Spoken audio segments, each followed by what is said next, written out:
तर तुम्हा सर्वांचं स्वागत आहे अर्चना म्हात्रे आपल्या रेसिपी चॅनलवरती। आजची जी आपली रेसिपी आहे ती म्हणजे कारंदे। तर कारंदे ना आमच्या इथे वलकुंद्या बोलल्या जातात आणि हे पावसाळा चालू झाला की हे मिळतात आणि ह्या आदिवासी लोक आहेत ना ते लोक जंगलातनं काढून शहरी भागांमध्ये हे विकायला आणतात आणि ह्याचा वाटा मिळतो, म्हणजे असे वाटे लावलेले असतात।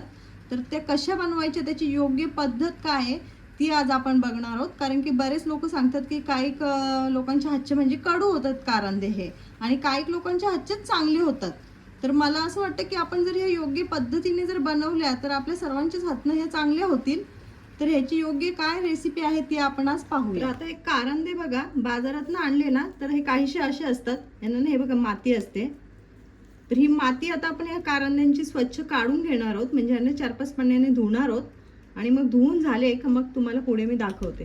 तर इथे कारंदे बघा मी 4-5 पाण्याने मस्त स्वच्छ असे धुवून घेतलेले आहेत। आता हे कसे कापायचे ना ते तुम्हाला मी दाखवते आणि हे ना विळीवरतीच कापावे लागतात, चाकूने शक्यतो ते हे कापायला जमत नाही कारंदे। तर विळीवरती आता कसे कापायचे ते बघूया आपण। तर इथे बघा कारंदे कापण्यासाठी मी ही विळी घेतली आहे, साईडला एका टोपामध्ये पाणी घेतले आणि इथे कारंदे ठेवले। आता हे कारंदे कसे कापायचे ना हे तुम्हाला दाखवते मी। जशी आपण बटाट्याची साल काढतो ना त्याप्रमाणे ही वरची जी साल आहे ना ही आपल्याला पूर्ण अशी आहे बघा काढून घ्यायची। फक्त काढताना जरा सांभाळून काढा, का तर थोडे कडक असतात ते।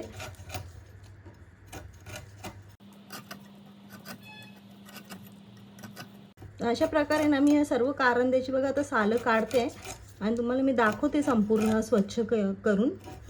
तर इथे बघा एक कारंदाना मी पूर्ण सोलून घेतलेला आहे आणि बघा मध्ये मध्ये कुठे असे कारंद्याला ना असे डाग असतात आणि काही ना असे हे साले ना अशा फटीच्या आतमध्ये असतात। तर ते ना आपण कापता कापता पण मधून काढू शकतो। तर आता कापून दाखवते तुम्हाला मी। आणि असे थोडेसे असे जाडसरच आपल्याला कापायचे आहेत, एकदम पातळ नाही कापायचे आहेत। 2-3 कापून दाखवते।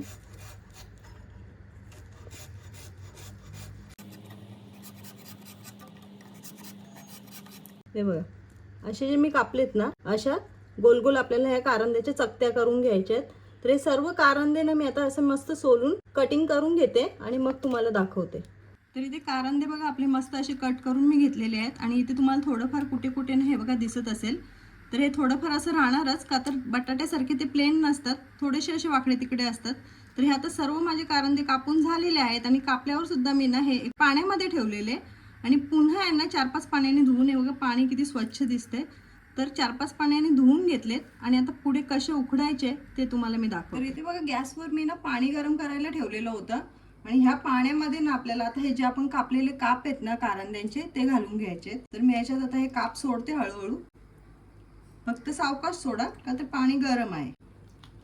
आता हे सर्व काप मी याच्यात सोडून घेते। तर इथे बघा सर्व काप ना आपले पाण्यात टाकून झालेले आहेत। आता या पाण्याला ना आपल्याला उकळी यायची वाट बघायची आणि चांगले 10 ते 15 मिनिटं आपल्याला हे काप या पाण्यामध्ये ना उकळून घ्यायचे। तर उकळी आल्यावर मी तुम्हाला दाखवते। तर इथे पाण्याला बघा आता आपल्या मस्त अशी उकळी आलेली आहे। तर आता हे 10 ते 15 मिनिटं आपल्याला ना ह्या पाण्यात असेच उकळत ठेवायचे। तर भेटू आपण आता 15 मिनिटांनंतर। तर इथे कारंदे बघा 15 ते 20 मिनिटं झाली आहेत ह्या पाण्यात असेच उकळत आहेत मगासपासून। आता हे पाणी ना आपल्याला ह्याच्यातलं बदली करून घ्यायचं, म्हणजे चेंज करायचं ह्याच्यातलं पाणी।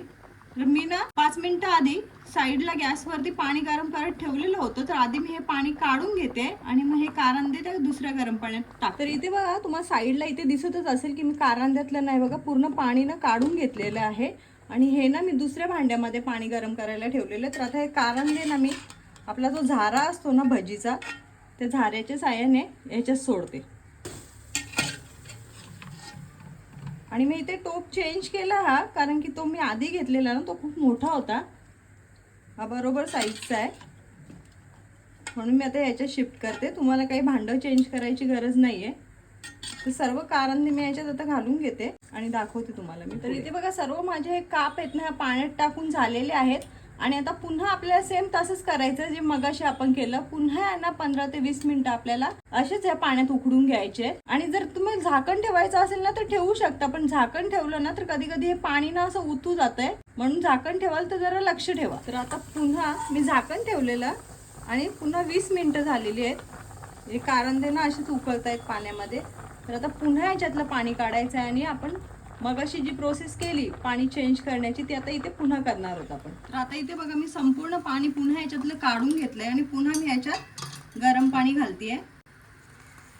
तर म्हणजे आपण दोनदा पाणी चेंज करून हे तिसऱ्यांदा याच्यात पाणी घालतोय आणि पुन्हा आपल्याला सेम तसंच हे उकळून घ्यायचंय 15 ते 20 मिनिटं. तर आता पुन्हा उकळी आली का तुम्हाला मी दाखवते आता याच्यात आपण काय काय घालायचंय ते पुढे. तर आता कारंद्यामध्ये आपल्याला जे लागणारं साहित्य आहे ना ते तुम्हाला मी दाखवते. इथे खाण्याचा सोडा घेतलाय मी अर्धा चम्मच आणि अर्धा चम्मच इथे पापड खार घेतलाय. आता पापड खार आणि खाण्याचा सोडा हे आपल्याला आताच टाकायचं आहे आणि रात्रभर ते पाणी तसंच ठेवायचं आणि हे मीठ आहे ना हे फक्त आपल्याला उद्या टाकायचंय. तर हे दोन्ही पापड खार आणि सोडा आता आपण त्याच्यात घालून घेऊया. तर ह्यामध्ये ना आपण आता जो पापड खार घेतलाय ना तो आणि सोडा हे घालून घ्यायचं आणि चमच्याने फक्त असं थोडंसं दाबून घ्यायचं. आणि जेव्हा आपण स्टार्टिंग पासून हे उकळतोय ना कारंदे मध्ये मध्ये असं ढवळायचं नाही चमच्याने, नाहीतर मग हे सर्व कारंदे आहेत ना ते तुटून जातील. जसे आपण उकळायला ठेवतो ना तसेच ठेवून द्यायचे.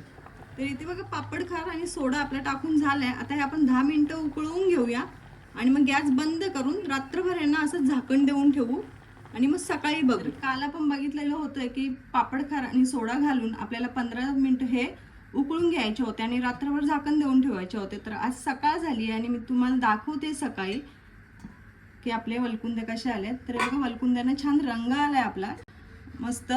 आता हे आपण पाणी आहे ना पुन्हा तसंच काढून घ्यायचंय आणि पुन्हा याच्यात आपल्याला गरम पाणी घालायचंय. तर आता पुढे आपण पाहू. तर इथे बघा वलकुंद्यातलं ना मी सगळं पाणी काढलेलं आहे आणि पुन्हा गरम पाणी करून घेतलंय मी.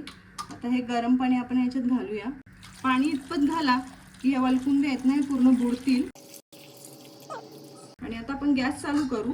तर इथे पाणी बघा आपलं पूर्ण वलकुंद्यांमध्ये घालून झालेलं आहे. आता आपण जे 2 चमचे मीठ घेतलेलं ना ते मीठ आता याच्यात आपण घालूया. तुम्ही तुमच्या अंदाजानुसार मीठ घाला, तुम्ही किती बनवताय त्यानुसार. मी इथे 2 चमचे मीठ घातले आणि मीठ थोडंसं मिक्स करू. आता उकळी आल्यावर ते मिक्स होईलच. तर आता आपण उकळी येण्याची वाट बघू. तर इथे बघा मीठ घालून सुद्धा 15 मिनिटं हे उकळवून घेतलेत मी. आणि बघा झाकण ठेवताय ना कधी असं तिरकं ठेवा, नाहीतर याच्यातनं पाणी सगळं बाहेर पडतं. तर बघा मस्त उकळी आली आहे आणि आपल्या वलकुंद्या झाल्यात. आता त्याच्यातलं आपण पाणी काढून घेऊ आणि मग तुम्हाला दाखवतोय मी. तर इथे बघा वलकुंद्यातनं मी पूर्ण पाणी काढून घेतलंय आणि जी आपली पुरणाची जाळी आहे ना त्या जाळीवरती मी ते निथळायला ठेवलेत का तर त्याच्यातलं जर एक्स्ट्रा पाणी असेल तर ते निघून जाईल. तर आपण अशाच ठेवायच्या आहेत निथळत. तर इथे बघा आपल्या मस्त अशा गरमागरम वलकुंद्या बनवून तयार झालेल्या आहेत. तुम्हाला माझी रेसिपी कशी वाटली जरूर सांगा आणि आवडली असेल तर लाईक करा, शेअर करा आणि चॅनलला सबस्क्राईब करायला विसरू नका.